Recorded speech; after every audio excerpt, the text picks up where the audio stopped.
Hello dear students, today we are back again with another interesting and important topic in income tax, that is perquisite valuation of motor car.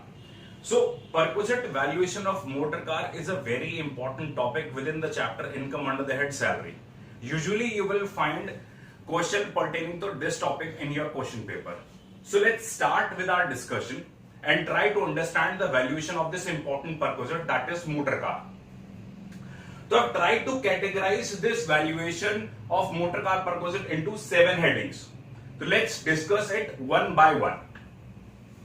For valuation purpose also, we have categorized the valuation into 2 subheads. First subhead, wherein the cubic capacity of the motor car is less than or equal to 1.6 liter, or if the cubic capacity of the motor car is more than 1.6 liter. So the valuation or the amount of value would change according to the cubic capacity of the car, whether that is less than or equal to 1.6 liter or whether that is more than 1.6 liter.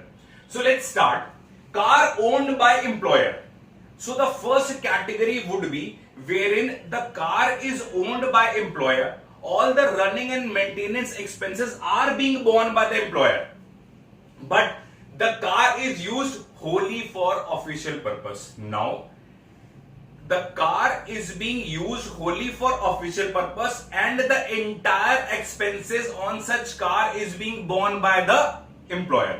Now if I am the employer and I am providing car to my employee and I am bearing all the expenses pertaining to that motor car, but the car is not used for personal purpose, as it is used entirely for official purpose, then it is not a perquisite. Whether the cubic capacity of the car is less than 1.6 liter or more than 1.6 liter, it will not be a perquisite. But I have marked a star here that it is not a perquisite, but a condition needs to be fulfilled before assuming it to be not to be a perquisite.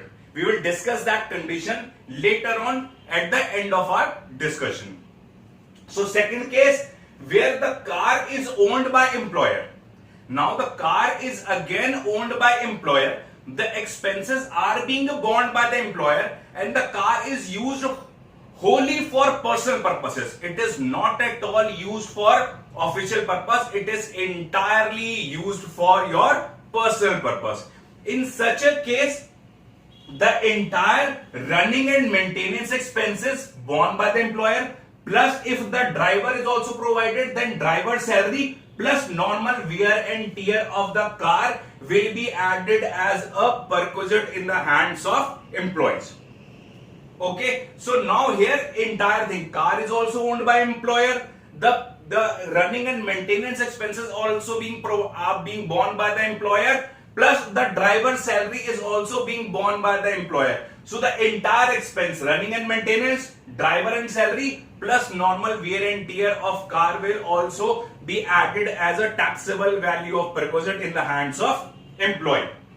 So whether that the cubic capacity is less than or equal to 1.6 liter or it is more than 1.6 liter, the entire expense plus the normal wear and tear of car would be added as a taxable value of that perquisite, taxable in the hands of employee. Now what is normal wear and tear? We can understand, okay, for example, employer has incurred 8,000 on running and maintenance on petrol, he has incurred 8,000, and plus the driver salary is 10,000, he has incurred 18,000. But what would be the normal wear and tear of car? That would be added as a perquisite. That would be 10% of the cost of the car. That would be added as a taxable value of motor car perquisite in the hands, taxable in the hands of employee. So 8,000 petrol, running and maintenance, 10,000 driver salary plus 10% of the cost of car would be the normal wear and tear. That would be added as a taxable value of motor car in the hands of employee. Okay. Now let's move to more realistic situation. Because if the car is provided by the employer and it is entirely used for official purpose or it is entirely used for personal purposes, generally this is not the case. So the third case is actually more practical case, wherein the car which is being provided by the employer, the expenses which are being borne by the employer are partly used for official purposes and partly used for personal purposes. This is more realistic where it actually usually happens, that the car is being provided by the employer and employee use that car for personal purpose as well as for official purpose. In such a case, if the running and maintenance expenses is being met by the employer, in such a case where the running and maintenance expenses are being met by employer, then the taxable value of perquisite in the hands of employee would be 1800 per month, wherein the cubic capacity is less than or equal to 1.6 liter. 1800 per month plus 900 if the driver is also provided. So 1800 plus 900 if the driver is also provided. So whatever expenditure is being incurred by the employer, only 1800 plus driver is also provided, then 900, 2700 will be the total taxable value of perquisite that would be included in the hands of employee.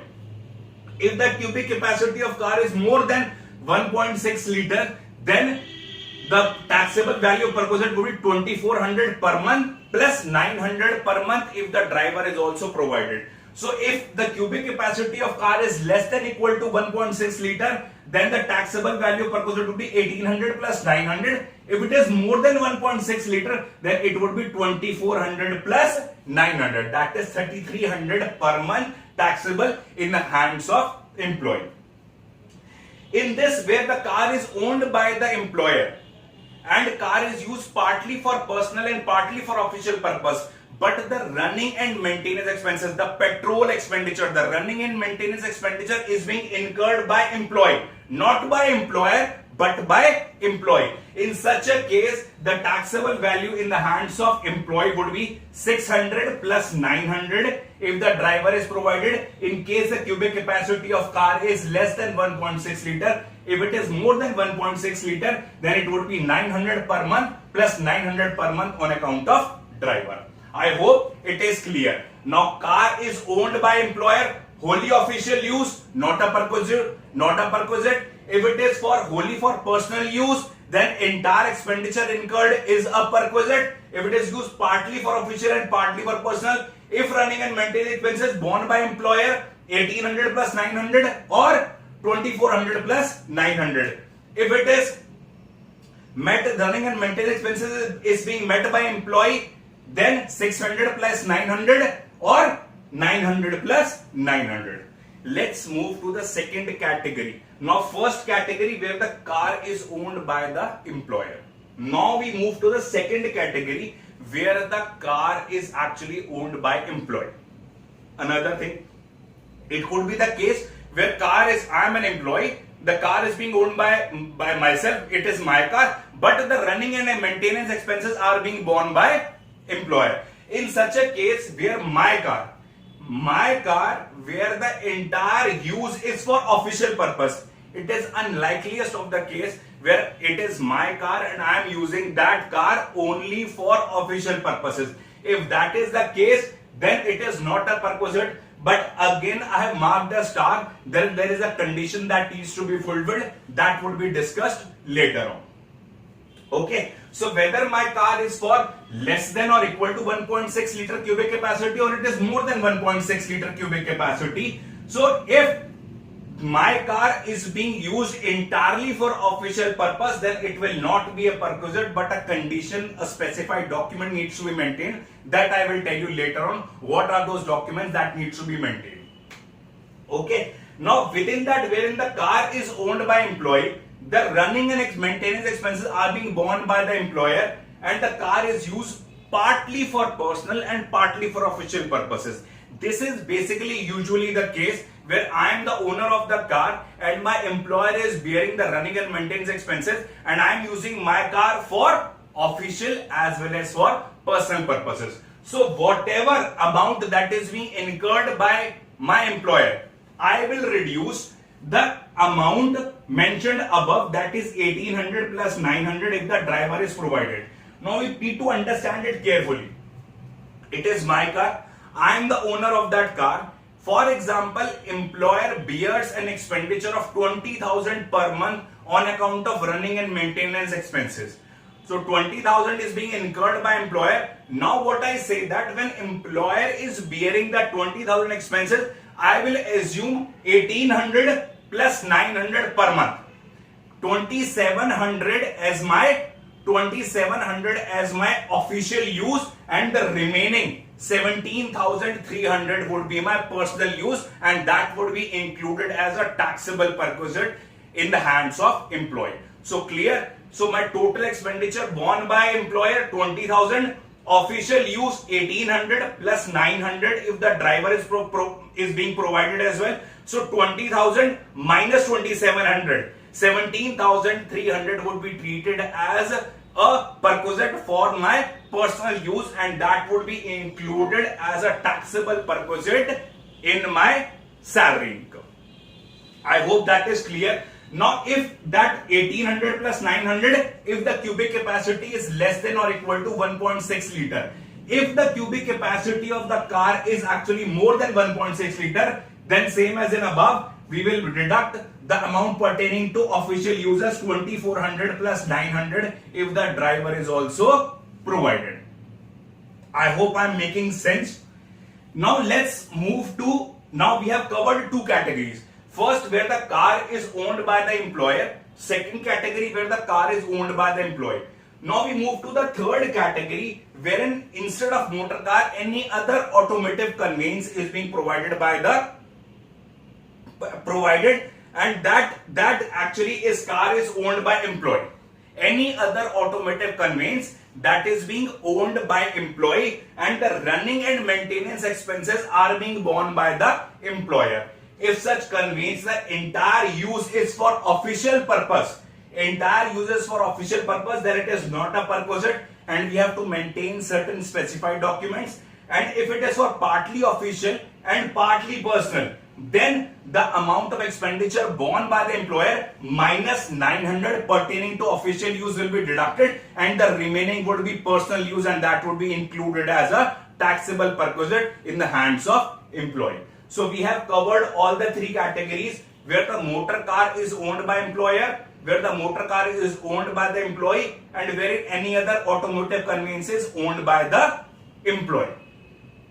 So I was telling you wherein it is being mentioned that it is not a perquisite. It is not a perquisite, or where for example in my second case, where the car is owned by employee.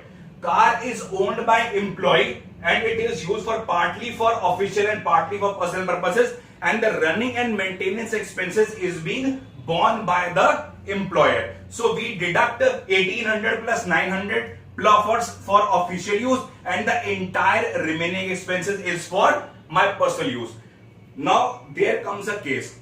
For example, the employer has incurred an expenditure of 20,000. And deduction which I am getting is 1800 plus 900, that is 2700 for official use, and 17,300 is for my personal purpose.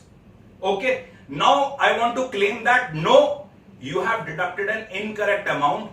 The use for official purpose is much more than 2700. It should be 8,000 for my personal use and 12,000 for official use. So the taxable perquisite in my hand should be 20,000 minus 12,000 for official use, only 8,000 for my personal use. So I want to claim a deduction of more than 2,700. I want to claim a deduction of 12,000 within that expenditure which is being borne by employer. Then also I have to maintain certain specified document. So what are those documents? So in such a case where I am claiming a deduction of expenditure which is more than 2,700 or 3,300 out of the expenses that is being borne by the employer, then I have to maintain certain specified documents, and that specified document would be a logbook that would be maintained by the employer, writing the date of journey, the mileage of car, the amount of expenditure incurred, the total details pertaining to that expenditure, plus a certificate has to be issued by the employer at the end of the year stating that entire expenditure which is being borne or certified is being incurred wholly for official purposes. In such a case where the entire use is for official purpose, or wherein I am claiming a deduction of more than 1800 plus 900 or 2400 plus 900 for for car owned by employee and the deduction claimed is more than 2700 or 3300. In such a case, I have to maintain specified document, first being the logbook, wherein the total details of the date of journey, amount of expenditure, mileage of car, the total details of the expenditure incurred, plus the certificate issued by the employer that so and so expenditure, the details of which have been maintained, are being incurred for official purpose. In such a case, in the above cases, wherein the car is owned by the employer and used wholly for official purpose, or where the car owned by the employee wholly for official purpose, the expenditure that is being incurred by the employer will not be treated as taxable perquisite in the hands of employee. Hope I am clear. Now, a small and very important point that we need to consider before we actually close the discussion. Normally, for a higher level employee, for a top management level employee, normally more than one car are being provided. Wherein more than one car, maybe two cars are being provided. In such a case wherein two motor cars have been provided and cars are being used for official and personal purposes as well, then we have to treat the first car as car provided by the employer, used for wholly and for partly official and partly personal purposes, wherein the treatment would be 1800 plus 900 or 2400 plus 900, and for second car it would be treated as used wholly for personal purposes, where the entire expenditure incurred by the employer will be treated as the taxable perquisite, taxable in the hands of employee. I hope I am clear that in case wherein two cars are being provided, both are being used partly for official and partly for personal purposes, then first car would be treated as partly for official and partly for personal purposes, and second car would be used as for wholly for personal and private purposes. I hope this discussion is clear and hope you have understood the entire discussion. If you have any queries, you can get back to me on my contact details. So goodbye for now till we come back with another important topic. Goodbye.